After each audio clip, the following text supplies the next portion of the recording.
Everyone is looking for mushrooms because John Marco Allegro said that there were mushrooms not in art, but in language.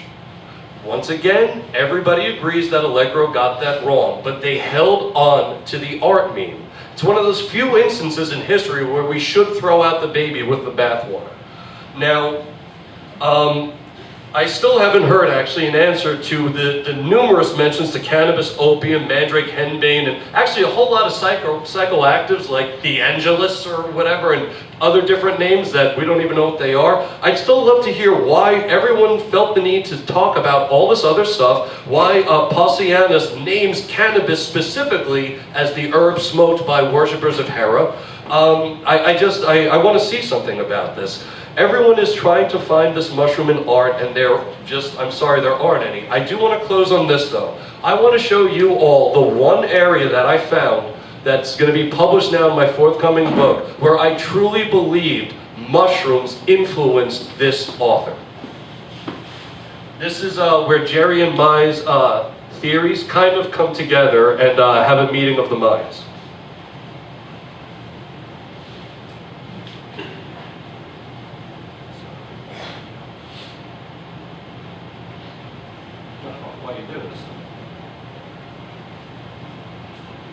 Okay, I'm not going to get to show you guys this picture because I can't get this thing to work. You notice the details in my response. That's why we historians don't have any friends, because we look at the details. Jerry's book, as excellent as it is, and it's my favorite book on the topic, the first 5 chapters don't even talk about Christianity and Christian history and mushrooms. They talk about making an anthropological validation of the theory. Why? Because you can't actually fill 5 chapters of holy mushroom stuff because there isn't anything there. So, I think everyone who is looking for mushrooms in Christian art, I think our time would be better spent if we actually looked at the places where Jerry and I agree wholeheartedly that there are entheogenic traditions in Christianity, specifically the Gnostic traditions. So I'm not sure why those keep getting brought up as if I don't agree with that. I agree totally about that. Furthermore, with this mushroom, when you look into ancient records, which I do every single day, people use, I said, all kinds of entheogens. The fact that Christians would fetishize one kind of entheogen and a mushroom, and then fetishize one kind of mushroom, the Amanita muscaria, makes no sense to anybody that actually reads ancient texts. People spoke openly about this stuff all the time. My book's coming out in September. I fill it with examples that everyone in the Allegro camp said was never there. I also, because I have about a minute left,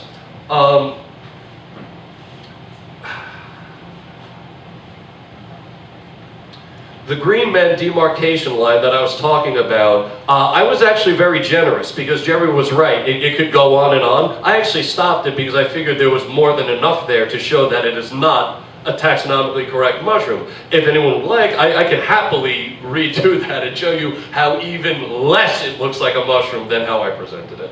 Happy to do it. I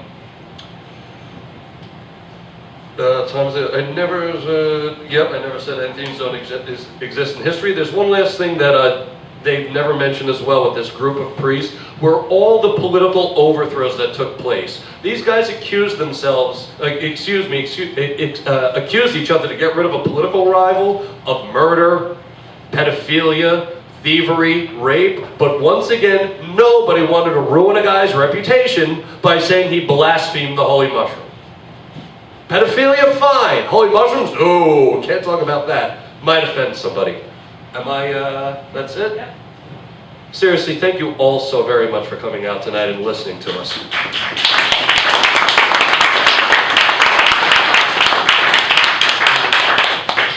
Tom's made a number of very broad statements, and I want to focus on something I think is seminal to this argument. So I'm not going to try to deal with all of them, but anthropology in the form of ethnography, the description of culture, is a science of extreme detail. And you know, when you make these kind of statements, Tom, it just like kind of throws things off because it's not accurately, and I don't think it serves you or your argument. In terms of why this is not described, let's just take Eleusis. Eleusis was a shamanistic practice. There was a drink there, the Kikion. Albert Hoffman, who first synthesized LSD in 1938, said it was an LSD-like substance, Claviceps purpurea, that grew on the barley and rye found in the plains around Demeter. This started out as a local cult to Demeter.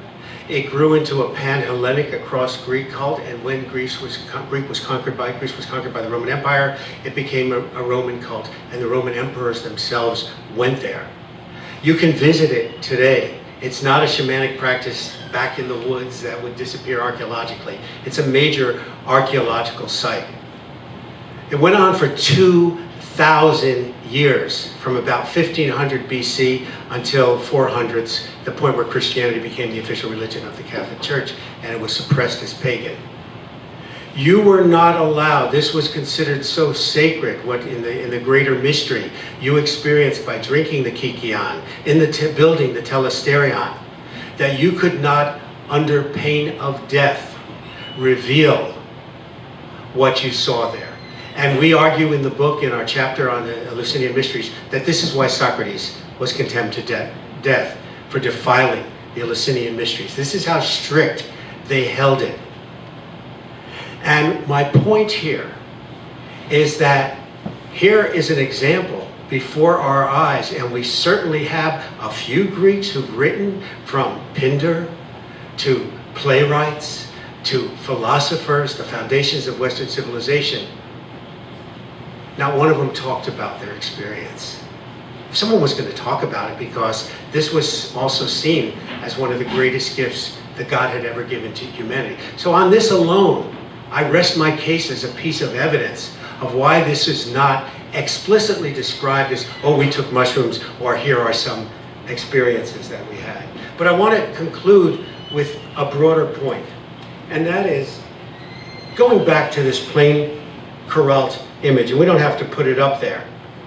But our guide there, again, what did the natives have to say? He said, it permits the, why did they draw this as a mushroom, I asked him. He said, without skipping a beat in French, because it permits the elevation of the spirit to communicate with God. It represents the tree, but deliberately showing it as a mushroom to teach people that they need to elevate themselves spiritually. Tom, if you could get that plain Kuralt up there, that would be so great. Anyway, plain Kuralt, yes. Our last one. Anyway, as Julie, my wife, co-author, was looking at this, she said, look, look at this tree. I mean, here we have Eve. She has no breasts, she has no skin, and her entire upper body, her arms and chest, are skeletonized, and is atoms, if you look at it. By the way, those little forms there, I don't want to go, that's a side note about the little curlicus. Could it be that this fresco is depicting is that Adam and Eve have actually eaten of the tree of immortality, which is the mushroom tree, and are skeletonized because they are awakening to eternal life? And we see skeletonization in shamanism as one of the most enduring features of immortality. But this is interesting because a little later on, and Genesis is amazing, and the Lord God said, behold, the man has become as one of us to know good and evil. And now lest he put forth his hand and also take of the tree of life and eat and live forever. Wasson, and why Wasson recoiled at these mushroom images in the Christian church, that was one of our major discoveries. And I leave that to you to read in our book, which one reviewer kindly described as the Da Vinci Code meets the electric acid Kool-Aid test. I want to suggest to you that what's really going on in Eden is not this story about the fall, this New Testament, but what's going on here is that God is secretly proud that the creatures to whom he gave free will have decided to exercise it. If that is by eating of the tree of the knowledge of good and evil and of immortality. And that Eve, rather than here comes the battle of the sexes, being the weak creature who was seduced by Satan, no. This is the metaphor of the woman being the spiritual leader, taking humanity to higher consciousness. And if we agree with those two premises, then the last point, is that 2 minutes? Less than one. The last point is that how does evil in the form of the Satan show up so early in creation in God's perfect world? This is a thorny problem that has plagued Jewish and Christian theologians for centuries. If this is the case, this is not evil showing up in the Garden of Eden. So this is not the Old Testament interpretation, but Christian orthodoxy, which turns the serpent into the devil, just as the Inquisition turned the wise women into witches, Santa into Satan, and the horn god of shamanism into the devil of Christianity. I want to thank Tom for this opportunity to speak with you. We have signed books, as he and I, at the back, and we invite you to share those. They make great Christmas gifts. And a Q&A, if anyone has any questions. Amanda, do you want to? One thing that, thank you. That I feel compelled to not let you get away with. The Psychedelic Gospels was a far better book than the Da Vinci Code and the electrical light acid test. I can't let you get away with that. Far better.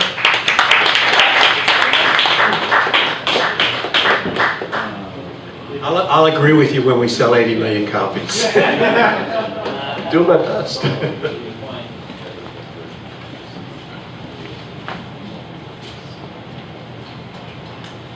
Secrets are no fun. Can I let him ask it or do it?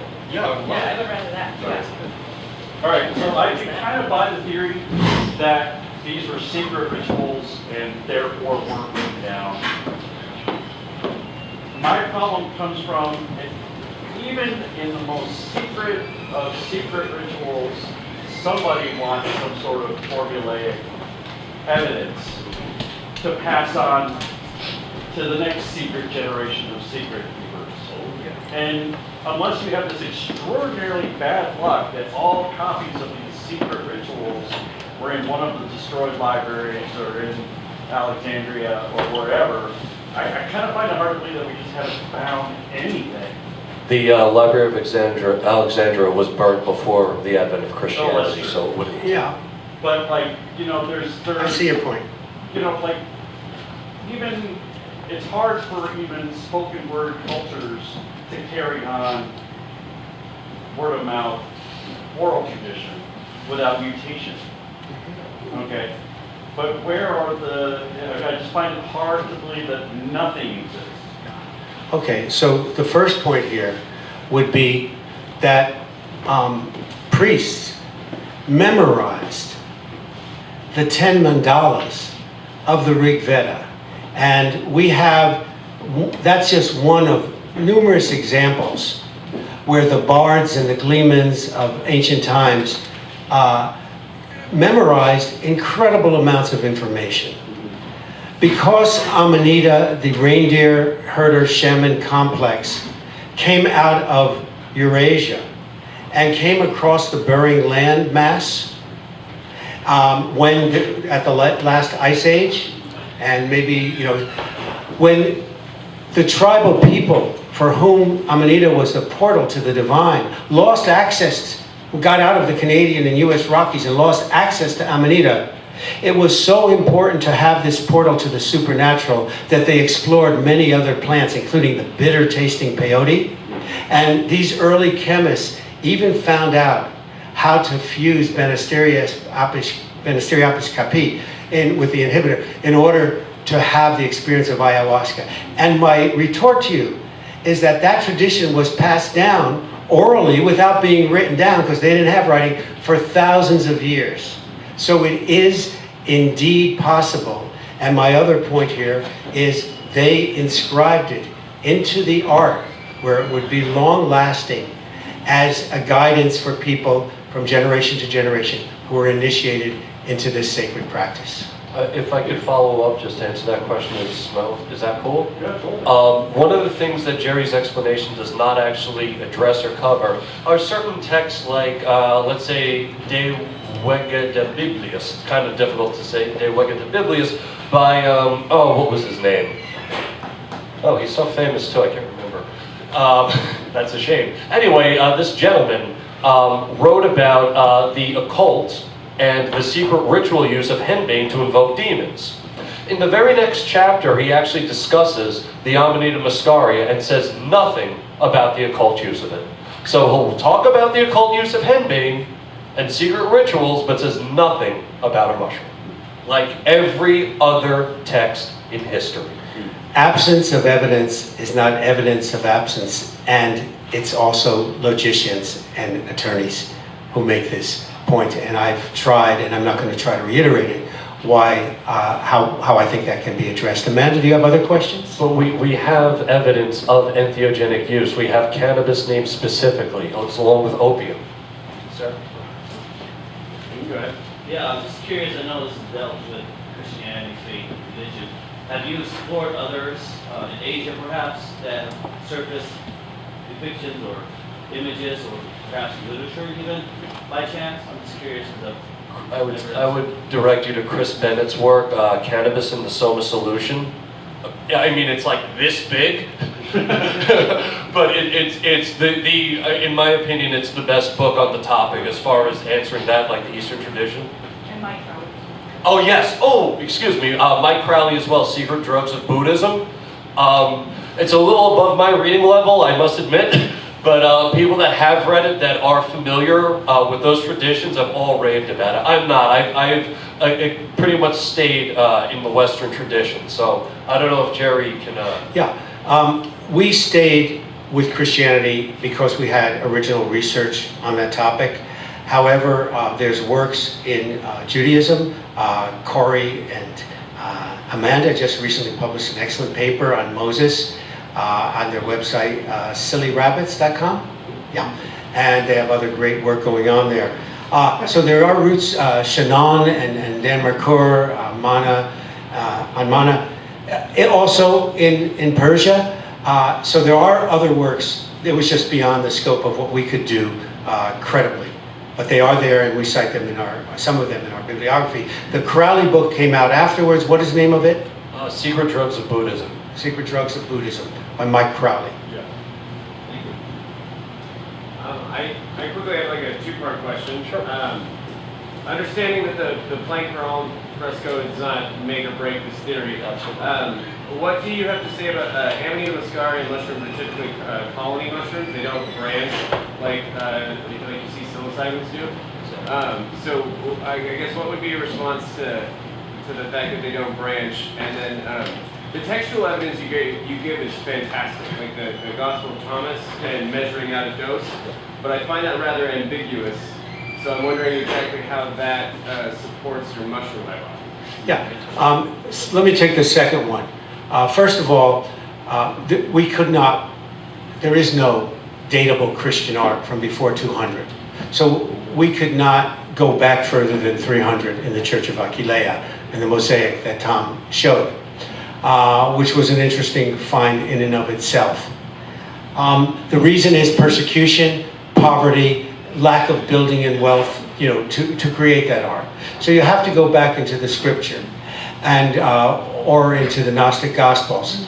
And in this case, I'm as you find in so many references, all right? For example, Maria Sabina among the Masatek, the drops of blood that fell from the sky, the little saints, etc. There's not a direct description. This is a landslide mushroom variety. There was no need for that. So you're going to find from the Rig Veda to even in the Hymn of Demeter, which is written not by Homer, but in the Homeric style, a reference that he who has participated in these rituals will live in peace even in the afterworld.